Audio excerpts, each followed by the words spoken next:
Hey everybody, thanks for stopping by again. My channel, A Square Pillow Isn't Square, is the place where you will learn anything and everything you wanted to know about home deck sewing. Today we're going to make this really cute knot corner pillow. It's kind of fun and different, and I really like this style because it's a cool little detail that you don't see every day. So I'm going to show you how to make this little knot corner pillow. All right, what do you need? For an accent pillow like this one, you'll need about 1.5 yards of 54-inch home deck fabric.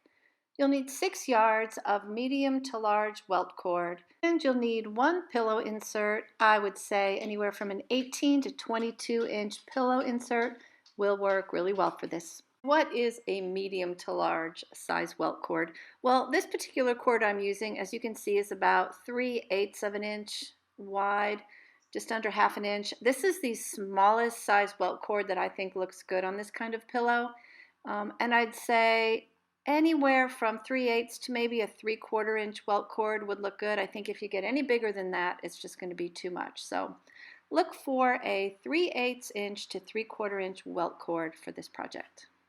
The next step is determining the size of the pieces we're going to cut out. First thing you're going to do is measure your pillow insert so that you know what the correct size of your pillow cover is. If you're not sure how to do that, I'm going to link here to my video on how to measure for a pillow cover. But once you've determined the finished size of your cover, take the dimension of the front and back and just add 1/2 inch seam allowances all around for that. And to determine the width of the strips of fabric you're going to need to cover your welt, I just usually use a soft tape measure like this and loosely wrap it around, give myself a nice generous 1/2 inch seam allowance on both edges, and in this case about a 2¼ inch welt strip is going to be the right size to cut.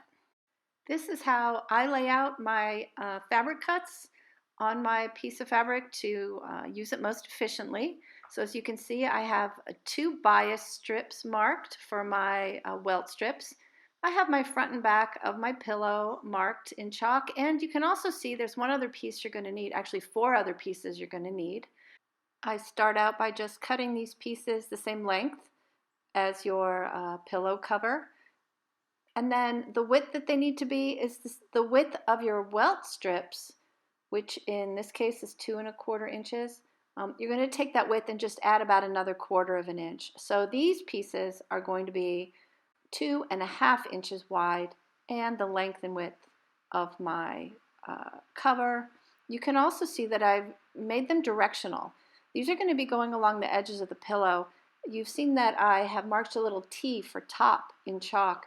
I want all of my pillow pieces to be marked directionally so that if by any chance there's a nap in the fabric or by changing the direction of the fabric it looks differently, we want to avoid that. So the vertical 2 strips are going to be going along the vertical edge of the pillow, and the horizontal strips are going to be going along the horizontal edges of the pillow. We want to make sure our up direction is consistent. Okay, cut everything out, and now sew your bias strips together, and then trim them down as close as you can to your sewn edge without risking losing the integrity of the seam. Now take your 6 yards of welt cord and just fold it in half so you find the middle and mark the middle with a pin. And set up your machine with either a welt foot like this if you have an industrial machine, but you're going to want to choose a welt foot 1 full size bigger than the actual welt cord. In this case, I have a 3/8 inch welt cord. I'm using a 1/2 inch or 4/8 inch welt foot. And if you don't have a welt foot, put your zipper foot on. And I'm going to show this with a zipper foot since that's what most people have. So 2 important things to note here. One is that we are not going to sew close to this cord like you normally would sew, as closely as you could to the cord. We're going to just sort of sew along the cord, but give ourselves a little bit of space, as you can see here. The other thing to note is we're sewing this cord right sides together, not wrong sides together like you normally would sew welt. So start at one cut end and sew a slightly spaced seam until you get to the point where you've marked the middle of your welt cord, and then you're going to simply stitch across the welt cord securely. I usually go 2 or 3 times across it so it looks like this. So as you can see, I have now carefully trimmed off any excess welt fabric that I didn't need. And now clip in any corners and trim your seam allowances as close as you can without losing the integrity of the seam itself. Another thing to note here, if you are using a very thin or lightweight thread, you may want to go over this seam again before you trim it. This particular seam is going to take a lot of stress here shortly. And if you have a very thin or lightweight thread, it's probably going to pop or snap in a couple of spots. And so unless you're using a nice strong dual duty, heavy duty thread, I'd go ahead and just run your stitching line again along the long seam of your welt. Hi, Tug. Go say hi. Come on. Go say hi to everybody. Tug says hi this morning. So here's the little bit of a tricky part. What you're going to do is turn your cord right side out, and you're going to turn it from the side it's sewn to onto the opposite side, which is why you need 2 times the amount of cord that you actually need. So I'm going to show you how to do that. You start up at the top where you started sewing, and I always get my fingers wet to get a little bit of friction on there, and you're going to start by working your cord all the way down to the end to where you sewn.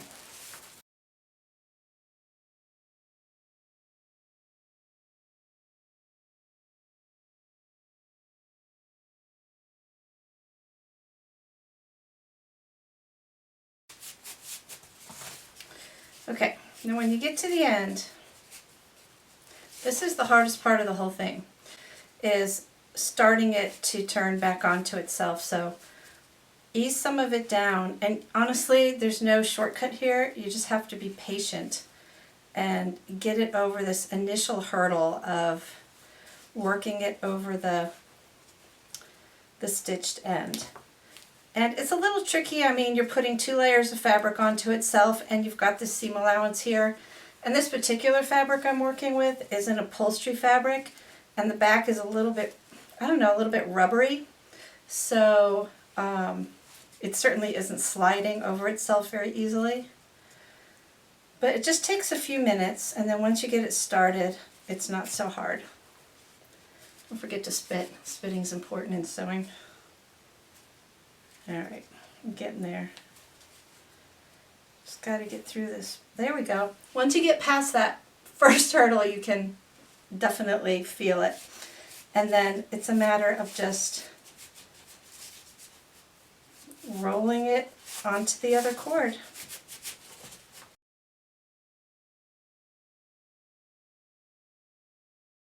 You know, be gentle here.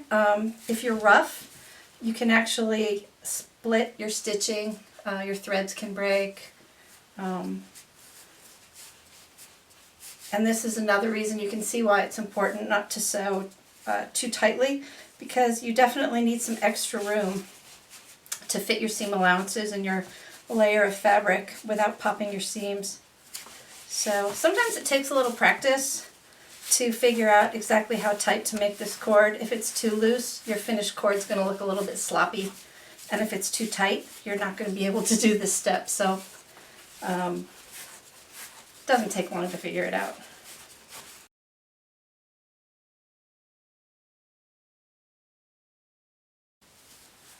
The other place that's going to get a little bit tricky is right where this seam is, where you sewed your welt strips together. And again, just take your time, be patient, and just don't force it. You'll get it there. There's some extra at the end here because all that pulling and stretching just sort of stretched out my fabric since it was cut on the bias. Don't worry about that. You should still end up with exactly what you need for your pillow.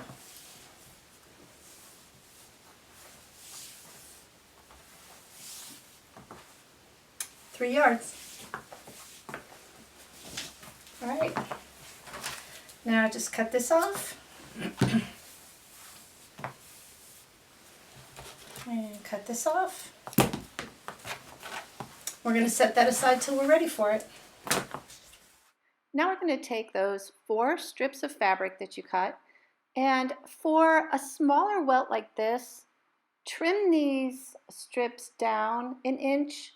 So let's say if you originally cut them 18 inches, trim them down to 17 inches. Um, if you are making a welt out of a really thick welt cord, 3/4 of an inch or bigger, you could even maybe take 3/4 of an inch off each end, so you could trim 1.5 inches off altogether each strip. And once you've trimmed it down a little bit, press in 1/2 inch on each end onto the wrong side, as you see here. Now fold them in wrong sides together and center each strip according to its correct direction on each edge of the pillow so that it looks like this. Also, you can see here how I've slightly rounded my corners a little bit before the pivot point. This is something I do on all my pillows. It's actually the very first video that I made on this channel was about reducing the pointiness of corners on a pillow and what the correct shape of a pillow should be. So check that video out if you're not sure about how I do that. Now go ahead and baste those strips on just to make sure they stay in place. Sew your pillow closed with a 1/2 inch seam allowance, leaving an opening for turning, or put a zipper in if you want to. And clip your corners, turn it right side out, and this is what you're going to have. Now put your pillow insert inside and zip it up closed, or if you didn't use a zipper, whip stitch it closed so that the sewing part of this pillow is about finished. Now take one end of your cord that you made, and I tightly wrap some masking tape around it like this, and I kind of wrap it to a point. This is what's going to help me feed this cord through what is now going to be my little tunnels that this cord is going to run through.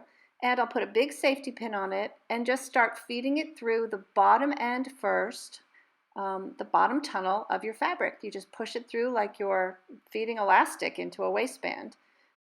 When you come out of that tunnel, make an overhand knot, adjust it to the tension that you want, and make sure that the tension of your cord through your tunnel is nice and even.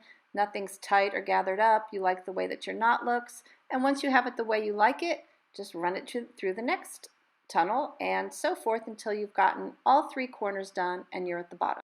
When you do get to the bottom, make a knot the way that you like it to look. Mark the beginning of an ending point of a place in the center of the knot where the 2 ends will meet.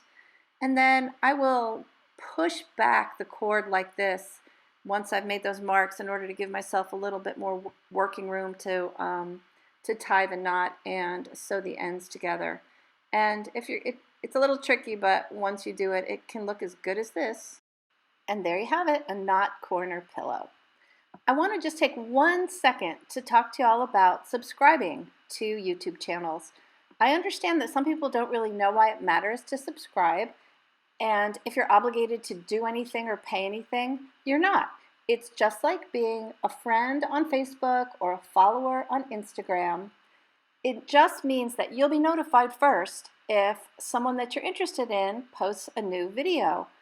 It also helps YouTube know what other videos you might be interested in watching. If you enjoyed a certain type of video before, they're going to suggest ones that are similar to that.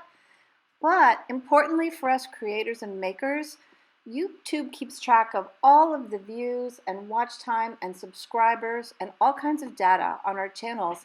And the more subscribers and viewers and watch time we have, the more likely YouTube is going to be to suggest our videos when someone's doing a search. So it really helps us all if you subscribe to a channel that you like. I appreciate you watching this video. Thank you so much. Good luck with your knot corner pillows and happy sewing.